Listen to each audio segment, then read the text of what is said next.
On des oreilles, on a tout dit.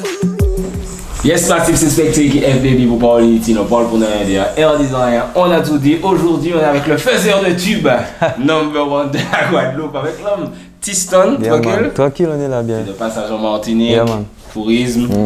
Pas tourisme, on travaille. Travail, tu as fait un petit peu tous les médias, tu as tourné un peu pour faire parler de ta musique. Ouais, on a fait à peu près pas mal de médias quand même.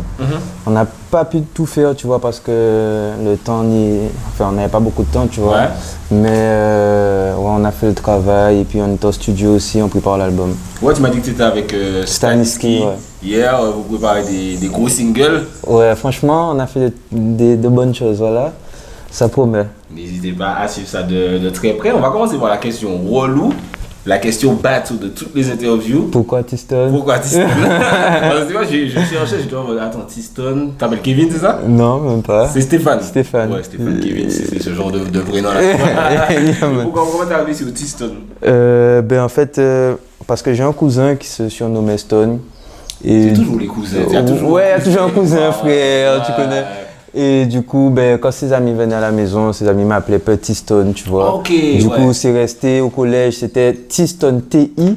Et après, quand j'ai commencé la musique, j'ai retiré le I, tu vois, j'ai synthétisé, et puis T-Stone. Ok. Voilà.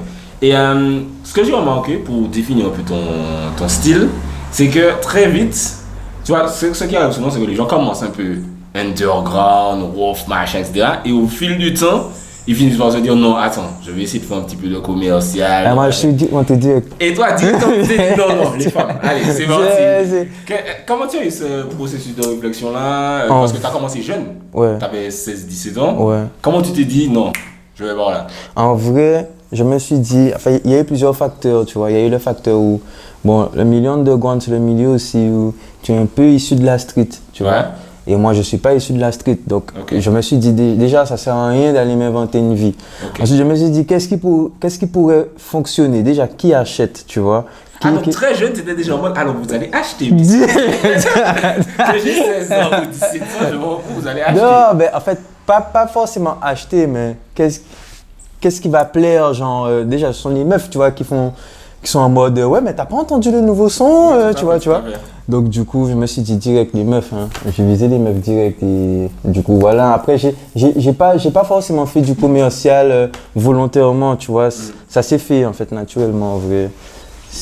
En fait, je savais même pas que je faisais du commercial. Voilà. Ouais, mais t'avais quand même, la gamberge de ce lieu, parce que pour prendre mon exemple, quand j'ai commencé à chanter, tu vois, je me suis dit, bon, ok, je veux écraser comme Missier. Tu vois, il n'y avait pas vraiment la question de est-ce que les meufs, est-ce que. Tu vois, alors que toi, tu avais vraiment qu'est-ce qui va marcher en fait. Ouais, qu'est-ce qui va marcher? Moi, j'étais en mode qu'est-ce qui va marcher, genre, tu vois. Donc, tu n'es pas dans la musique pour la compétition ou la performance, tu es vraiment dans ce qui va fonctionner. Ouais, ce qui va fonctionner. Je ne suis pas en mode punchline, non, tu vois. Je suis plus en mode.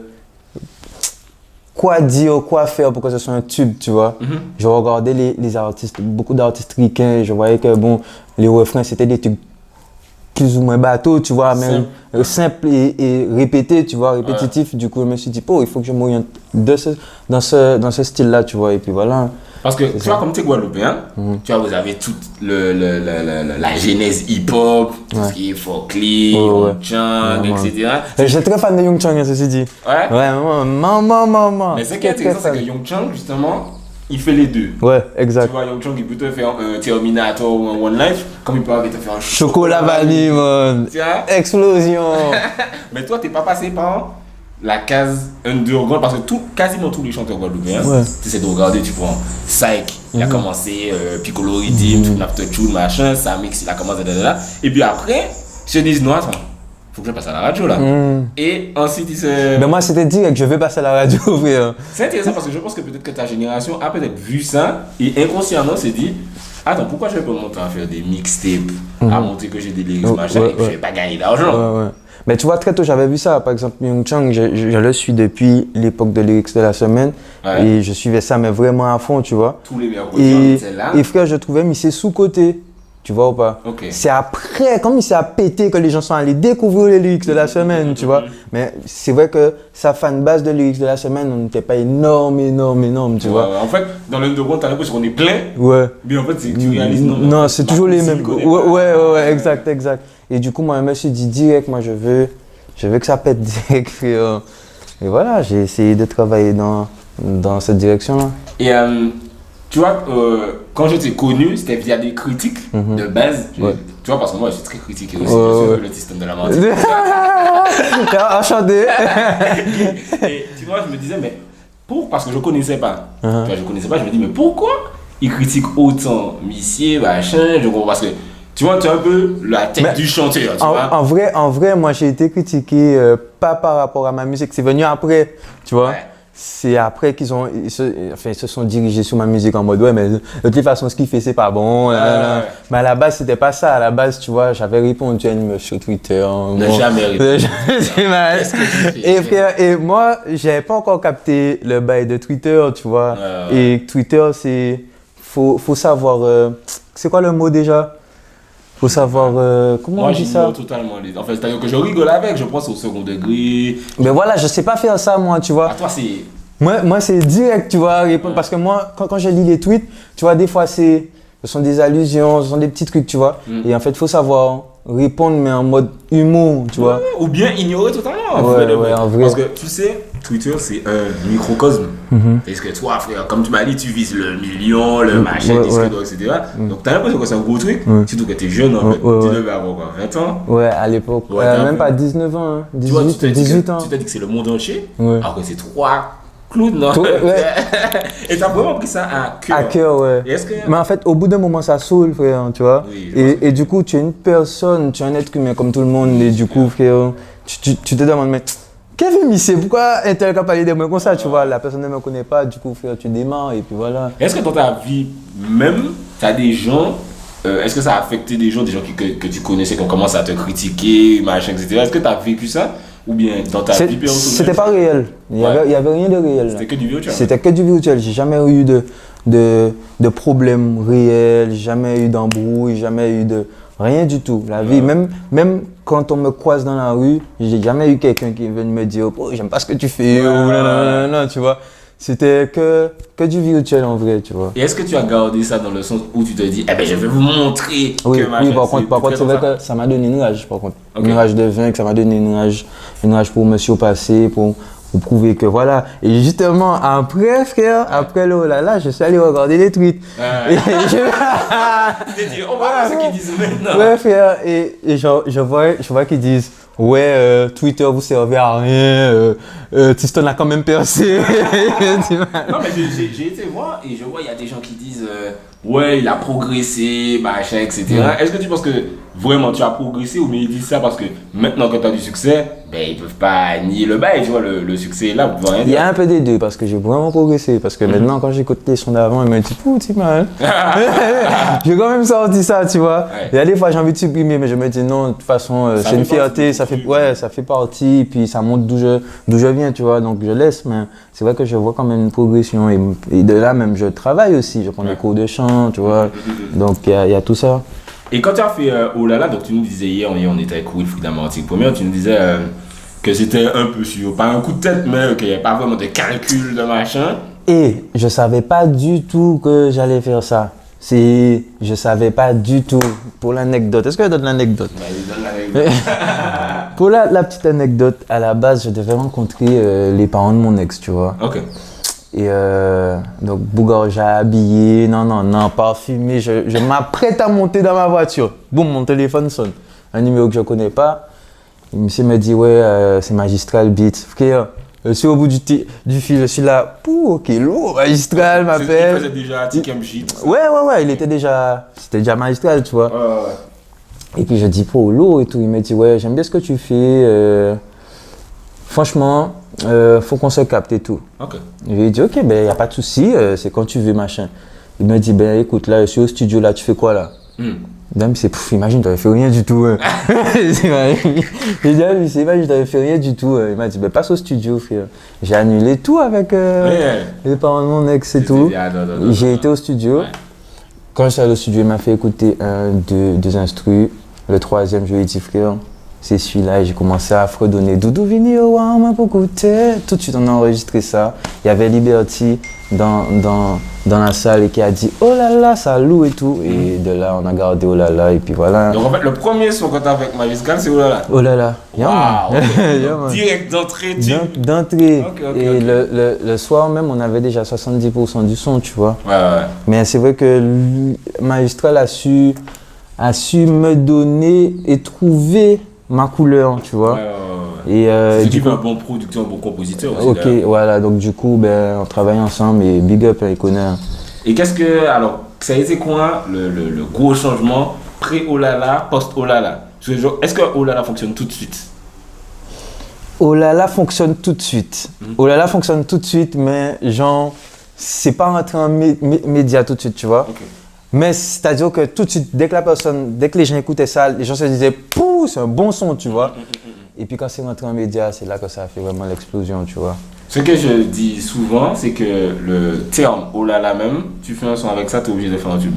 Tu vois, Myrill a fait ah là là, tu as fait oh là là, Mel et J-Max ils ont fait oh là là, ouais. Saturn a fait oh là là. Eh, c'est vrai. Oh là là, ça va fonctionner. Et qu'est-ce qui change dans ta vie quand ça passe en média, etc. Quand tu passes de T-Stone underground, il y a un peu de critique, etc. Mais boum, ok, là je passe à la radio toute la journée. C'est quoi le changement dans ta vie? Déjà, le gros changement, je commençais déjà à travailler avec Joe Boy, donc big up Joe Boy aussi en passant. C'est ton manager, c'est ça? C'est mon ancien manager, ouais. Manager, ok. Ouais. Et du coup, là, à partir de là, c'est le déclic. Hein. C'est à partir de là, tu peux plus t'habiller n'importe comment. Tu sors, tu sors bien, et tu sors pas pour aller n'importe où. Enfin, voilà, tu vois, et tu commences à adopter un mode de vie, entre guillemets, d'artiste, tu vois. Et puis, c'est vraiment ça qui change le regard des gens, le comportement, même tes proches, en fait, tu vois. Mais c'est pas forcément mauvais, tu vois. Mais c'est vrai que, par exemple, quand tu vois le dimanche, il y a des repas de famille, c'est obligé que ça arrive sur toi, tu vois. Oui, c'est clair. Tu vois, et bon, c'est un peu gênant. C'est un peu gênant. Des fois, la télé sur trace, tout le monde regarde. Ah, mais Stéphane, te voici, machin. En plus, ça passe en boucle. Ça va, voilà. Tu vois. Non, mais c'est plus ça en vrai. Et puis après, bon, tranquille, après. Voilà. Et tu as pu faire énormément de prestats grâce à ce son et aux autres sons qui ont suivi. Notamment, il y a Loco qui est un Fou de vous qui tourne bien aussi. C'est quoi ton meilleur souvenir en prestation? Maman, c'était Sainte-Rose. Ok. Maman, j'étais avec Lorenz, frère. Et tu ressembles un peu à Lorenz d'ailleurs. Ouais. Tu ressembles aussi à, je viens de voir ça, Ken Vibes. Bah, n'importe quoi. Tu ressembles au... En fait, on dirait que Ken Vibes, c'est ton jumeau maléfique. Sérieux? Big up Ken Vibes, c'est le frérot aussi. Big up Ken Vibes. Mais c'était Sainte-Rose du coup. Frère, quand on m'a annoncé, Lorenz passait avant moi. Quand on m'a annoncé, Lorenz m'a dit, mais maman, frère. Non, Lorenz passait après moi.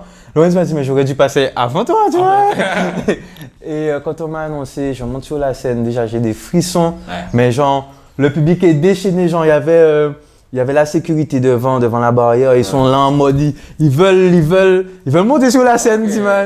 Et je chantais même pas, et c'est eux qui chantaient. Au bout d'un moment, je me suis dit, man, faut que je descende sur la scène. Tu vois, et je regarde la scène, c'est bien haut, man. Je regarde mon manager me dit, ah ouais, frère. Tu sais que je suis descendu quand même. Je suis descendu et là, je rentre dans le public et c'était un truc énorme. C'était un peak vibe, c'était incroyable. Je n'oublierai jamais ce moment-là. J'ai jamais chanté, tu m'as mon morceau entier, tu vois. C'est eux qui chantaient et c'était juste trop fort, quoi. Et c'est quoi, du coup, le pire moment? Le moment où tu te dis, ah non, pas pour faire prestataire, non, là, vous déconnez. Franchement, invitez-moi là. Franchement, je n'ai pas encore vécu de pire moment de prestation, tu vois. Il y a des prestats qui ne sont pas forcément, tu sais, c'est super chaud, c'est pas super chaud, tu vois. Mais c'est normal, des fois ça arrive, c'est très protocolaire quand tu vas dans des remises de prix, bon, les gens sont assis, non. Mais après, ça se passe relativement bien. Et est-ce que des fois tu as peur que le son, en fait ton son, devienne plus big que toi? C'est-à-dire que, par exemple, moi j'ai connu Olala, je sais déjà qui était T-Stone, mais je ne savais pas que c'était T-Stone qui chantait Olala. Ben ça c'est mon problème en fait. Tu vois déjà, on m'arrête dans la rue, c'est monsieur Olala, tu vois. Des fois c'est pas forcément T-Stone qui revient. c'est vrai que les gens connaissent beaucoup mon son, mais ne connaissent pas forcément l'artiste, tu vois. Donc ouais, après, ça arrive à pas mal d'artistes, hein, ça, en vrai.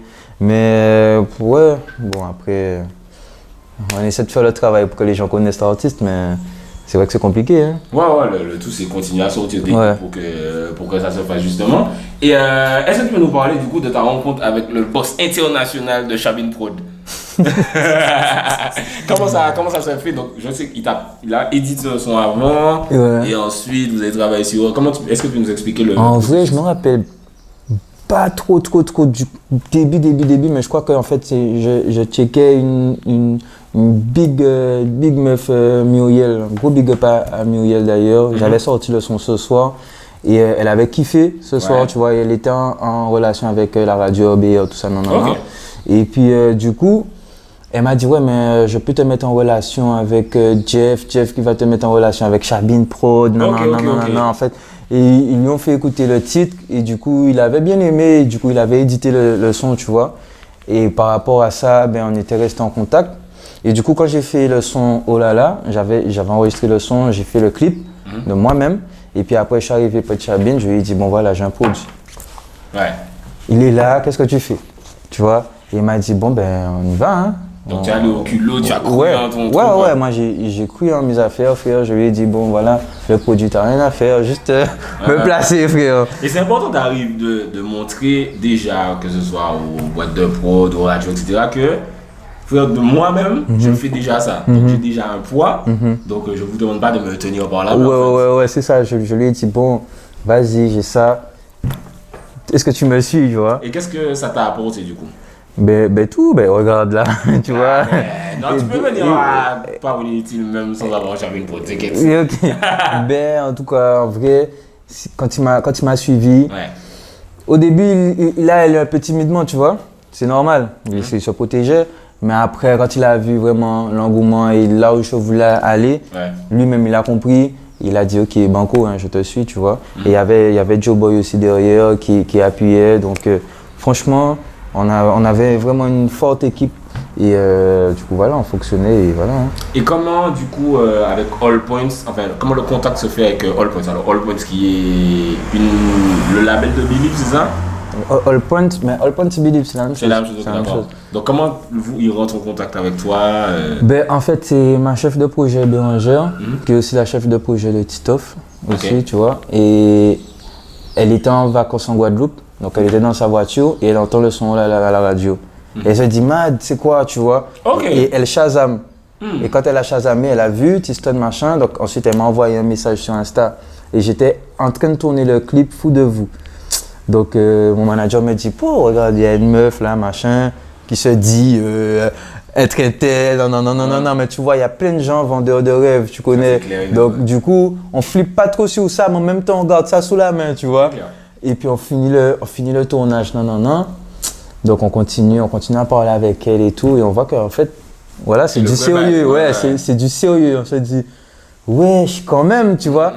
Bon, on attend de voir quand même et tout. Et après, de fil en aiguille, elle avait des projets. Elle m'a proposé des projets, notamment le remix avec Black et tout. Et après, il y a eu la signature. Et puis voilà, ça s'est fait comme ça en vrai. Ça s'est fait relativement vite.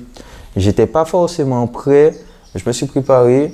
Mais ouais, ça allait très très vite en fait. Ouais. Et c'est là que je me rends compte que les labels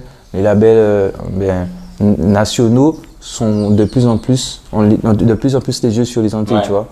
Voilà. Et c'est ce que j'allais te demander justement, est-ce que tu sens, par rapport à cette signature, par rapport à tout ce que ça peut t'apporter, je pense financièrement, etc., est-ce que tu sens que vers l'Hexagone, il y a un développement de la marque Tiston? Est-ce que tu sens qu'il y a une efficacité? C'est-à-dire que bon, ça prend petit à petit, tu vois, ça va pas venir comme ça en un claquement de doigts, tu vois. C'est comme aux Antilles, c'est pareil, c'est un travail qu'on fait, tu vois, c'est un développement de carrière, donc c'est vrai que ça prend relativement du temps, mais maintenant, grâce à la signature, on a des moyens, on a plus de moyens, donc du coup, c'est beaucoup plus accessible, donc maintenant, c'est continuer à faire des tubes, enfin on va essayer en tout cas, et normalement ça devrait prendre, hein, on espère. Ok, d'accord, et justement qu'est-ce que tu peux dire, puisque j'en ai un peu parlé, mais qu'est-ce que tu ressens qu'All Points t'apporte en plus que ce que tu avais déjà peut-être avec Chabin Prod ou etc. Ben, médiatiquement en France, c'est vrai qu'on nous débloque des médias qui sont normalement très restreints, tu vois, et très sur le rap à la base, tu vois. Okay. On arrive à rentrer sur ces médias-là. C'est vrai que All Point a une forte frappe, une force de frappe. Une force de frappe, je voulais dire, tu vois. Et quoi d'autre encore? Et frère, les moyens, comme je te disais, le financement, tu vois, c'est pas pareil. Hein. D'ailleurs, rien que on va parler du remix avec que Black. Donc, tu avais fait Oh là là, et ensuite tu l'as refait avec que Black. Alors, déjà, c'était quoi la stratégie? Ben, en fait, le Oh là là original, ça reste le Oh là là original. Et le remix avec que Black, c'est le remix avec que Black. Tu vois, pour moi, c'est deux sons différents. Le label a suggéré de faire ça parce qu'en fait, ils ont trouvé le titre très efficace, tu vois, et ils m'ont dit que clairement, qu'ils voulaient implanter ce titre-là genre en France, tu vois. Et ils m'ont demandé de faire un remix avec qui je voyais faire le feat, tu vois. Direct, j'ai pensé à que Black parce qu'en fait, par rapport à son style musical. Et on lui a envoyé le son, il a tout de suite kiffé, il est rentré en studio, il a enregistré sa partie, il nous a envoyé ça, c'était lourd. Et il est arrivé en Guadeloupe, on a clippé ça et voilà. Hein. Ça s'est fait relativement vite, mais c'était vraiment pour genre dire bonjour, je suis Tiston et j'arrive sur le... carte de visite. Voilà, une carte de visite, voilà, exact. Et voilà, c'est tout. Et d'ailleurs, il y a eu le petit questionnement, ok, il l'a repris, mais il l'a mis en français cette fois. Est-ce que c'était... Alors, est-ce que ça vient du label? Est-ce que ça vient de toi? Comment la décision de se dire, bon, ok, là, on va garder le refrain en créole, parce que le refrain est en créole, mais là, je vais mettre mes couplets en français. Mais en fait, c'est juste parce que, en fait, les gens ne comprenaient pas le créole, tout ce que je disais, tu vois. C'est vrai que c'est une langue qui est assez compliquée. Donc, on voulait vraiment rendre ça un peu plus simple, tu vois, et que les gens comprennent ce que je raconte, tu vois. Donc, c'est juste ça, j'ai juste traduit ce que je disais mot pour mot, tu vois. Et bon, avec du recul, peut-être que j'aurais fait ça autrement, mais... Parce que les gens vont dire, oui, non, mais il y avait Angela manquait Ventura, ça a fonctionné en créole, donc oh là là, aurait pu fonctionner en créole. Est-ce que des fois tu te dis. Est-ce que c'est une grosse question? Parce que toi, tu es signé sur le label All Points, en même temps tu es Tiston de Guadeloupe, tu machin, créole, français. Est-ce que c'est une vraie gamberge, une vraie réflexion? Putain, je le prends en français ou en créole? En vrai, c'est pas impossible, tu vois, parce que Kassav chante en créole, tu vois, il y en a plein qui chantent en créole, tu vois, c'est pas impossible. Mais Kassav, ils sont déjà connus, enfin voilà. Moi, je voulais genre arriver et tout de suite, tu vois. Oui, je vois ce que tu veux dire. Et voilà, c'est pour ça que j'ai traduit en français, mais... Ouais, en fait, les deux auraient pu se faire. Les deux auraient pu se faire. Mais quand tu crées un nouveau son, est-ce que tu te dis, ok, là, je le prends en français, je le prends... Alors non, je fais pas ça. Okay. Je fais pas genre, là, j'écris en créole, là, j'écris en français, là, je vais faire du zouk, là. Non, par contre, je fais du son. Quand je suis en studio, je fais du son, je réfléchis pas, tu vois. Okay. C'est comme ça vient, c'est comme j'écris, tu vois. Ok, je vois ce que tu veux dire. Et justement, tu parles de ta création, studio, etc. Tu réfléchis pas. Mais est-ce que quand même des fois tu te dis, ok, il me faut un nouveau oh là là, ou un nouveau, enfin, est-ce qu'il me faut un nouveau tube aussi big que ça? Je me dis, ouais, il me faut un nouveau tube. Tu vois, il me dit, il me faut un nouveau tube. Mais je me dis pas, je vais faire un nouveau oh là là. Tu vas voir que tous les sons que j'ai fait là, c'est pas oh là là. Ouais. Tu vois, c'est différent. Oh là là, c'est oh là là. Loco, c'est loco. Fou de vous, c'est fou de vous. Mignon, c'est mignon, tu vois. C'est vraiment. Tu vas remarquer que chaque son que je sors, c'est une vibe différente, c'est un style différent. Et à chaque fois, justement, j'essaie d'être un artiste éclectique et de pouvoir rentrer sur des terrains où on ne m'attend pas forcément, tu vois. Okay. Et notamment là, ce que je prépare, l'album que je prépare, frère, même moi, je ne m'y attendais pas, tu vois. Tu vois, je rentre sur des trucs incroyables, hein, en vrai. Donc justement, tu prépares ton album, avec qui tu as travaillé comme compositeur? Est-ce que tu as déjà une date de sortie en tête? Est-ce que on peut s'attendre? J'ai pas encore de date de sortie. Ouais. Je travaille avec Magistral, Staniski et d'autres. Hein. Et on peut s'attendre à tout. Voilà. Du trap hardcore? Pas hardcore. Ouais. Mais. Je crois que tu as parlé dans ton interview avec l'Oxymore, tu as parlé de Leto quand même. Ouais, tu as parlé un peu de Hamza, bon, Hamza c'est pas hardcore non plus. Ouais. Mais le hip-hop, c'est quand même que tu suis. Ouais. Que tu... Hip-hop, rap, ouais, je suis en vrai, tu vois. Je suis. Après, c'est vrai que j'étais peut-être pas prêt à en faire. Ouais. Mais voilà, là, je suis prêt. Donc, n'hésitez pas à suivre ça, peut-être qu'il y a des surprises qui arrivent. Est-ce que tu as un mot de la fin à rajouter pour tes fans qui regardent Go big up. Merci, parce que ça fait super plaisir de voir que c'est grâce à vous et c'est pour vous déjà. Un gros merci aux médias, aux personnes comme toi, spectacle, tu vois. Et puis voilà, en vrai, c'est ça. Hein. Et puis restez connectés. On est là, on reste nous-mêmes et tu connais. Hein. N'hésitez pas à nous dire ce que vous attendez du projet de T-Stone. Est-ce qu'il devrait faire du compas et de la begin sur son futur projet. C'était Specta et T-Stone, qui est le jumeau bénéfique de Ken Vibes. Donc, on est inutile, on va le dire en disant rien. On a tout dit. On des oreilles, on a tout dit.